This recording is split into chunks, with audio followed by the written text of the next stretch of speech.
Hi guys, yeah, I want to tell the cantaloupe here that is growing.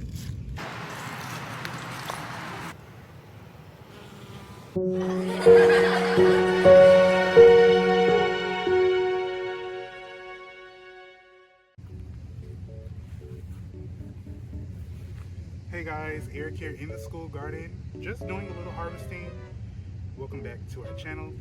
If you're new to the channel, hi, I'm Eric. I'm one of the education specialists for Easton Banks Learning and Life Center, and I also oversee the Project Grape program, where we go around teaching youth how to grow their own produce and create a sustainable life.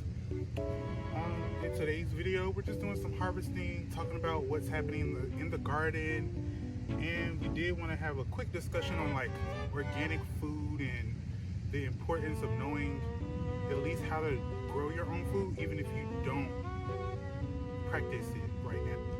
Before we get into today's video, make sure to subscribe, like, and comment, share this video, and do not forget to click the link, not the link, but the button in the left or right corner of your screen to be notified of when we drop new videos, which is every single week. So we just harvested some cucumbers. We have about 4 that are they're not quite ready yet. I'll probably have to come tomorrow and harvest them. If you didn't know, cucumbers grow very fast. So one day they may not be ready, the next day they'll be ready. So we'll come and harvest those tomorrow. And then these are new plants that we just put in. These are coxcomb flowers, peppers over here, and then cantaloupe over here. So by the time these cucumbers are removed, these cantaloupes will sprawl that way. And I'm going to actually cover them with this covering so that they can actually get acclimated to this area without having a bunch of sun beam on them. So let's do that right now.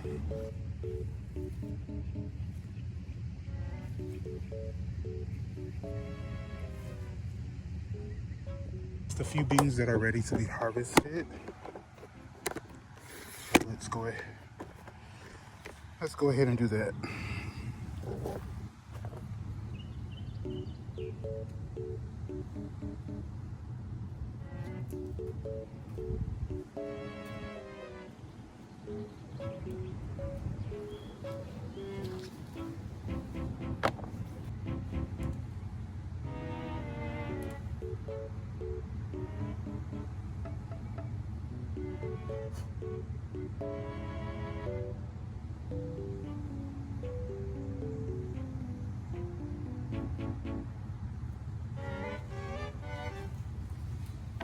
There's this YouTuber that I really enjoy watching. Kind of creepy. She went to Whole Foods the other day and she got some produce. She was saying how fresh it is, how it's the best quality, and it's perfect for her. That's good. I love when people are able to find a source of fresh food that they can afford, but Whole Foods is not affordable to everybody. And a lot of the organic food that people say is organic, it tends to have pesticides in it. And in order to have perfect food, there has to be some type of control on the pests. Squash bugs, the squash vine borers, any type of pest that attacks the food that we're trying to grow. Pesticides is going to be used on it, especially if you're not growing it organically. If you're not using kaolin clay or neem oil specifically, even though sometimes those things, even though they are organic, can sometimes negatively affect our own gardens. But a lot of the times our agricultural system is using pesticides, and those are harmful not only to our environment but also to us as humans. And so I say all of that to say that yes, Whole Foods has great produce, but we have to remember how our food systems affect us and understand how we even get our food, how the food is grown, and also what systems are in place for us to not have affordable food.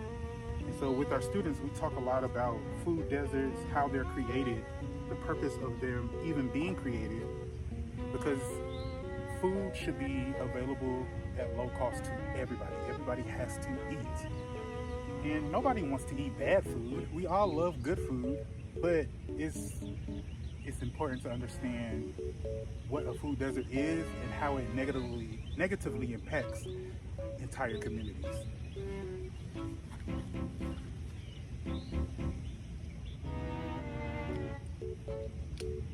So we just picked all this basil, dark opal basil right here in our first container garden, and it all has been grown organically.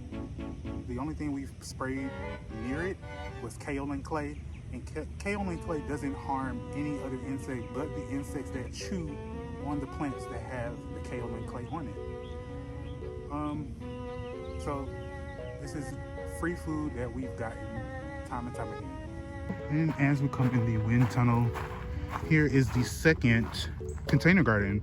These are all eggplants, peppers, tomatoes, basil, and dill, and they are doing really, really good. We just used pots that already had soil in it, and we top dressed it with new cocoa coir, blood meal, fertilizer, worm castings, and top dressed it, and you see how well the plants are doing. And we haven't had to deal with any pest pressure as of yet inside of this wind tunnel, but I'm not going to keep my hopes up, because I know sooner or later we're going to have to start keeping an eye on these plants to make sure that they aren't being attacked by any hornworms, cutworms, anything like that.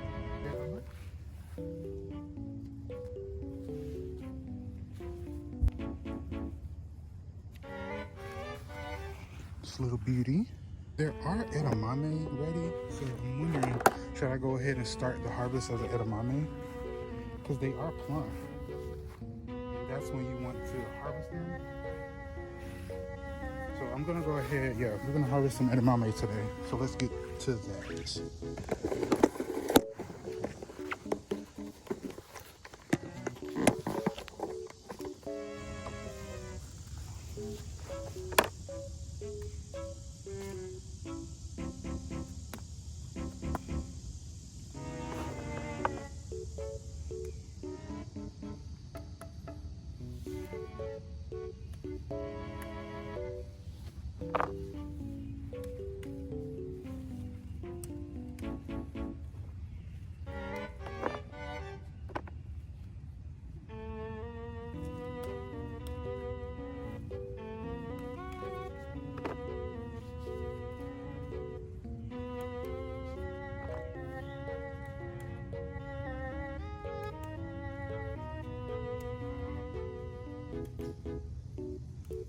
All right, guys, we just finished harvesting the produce.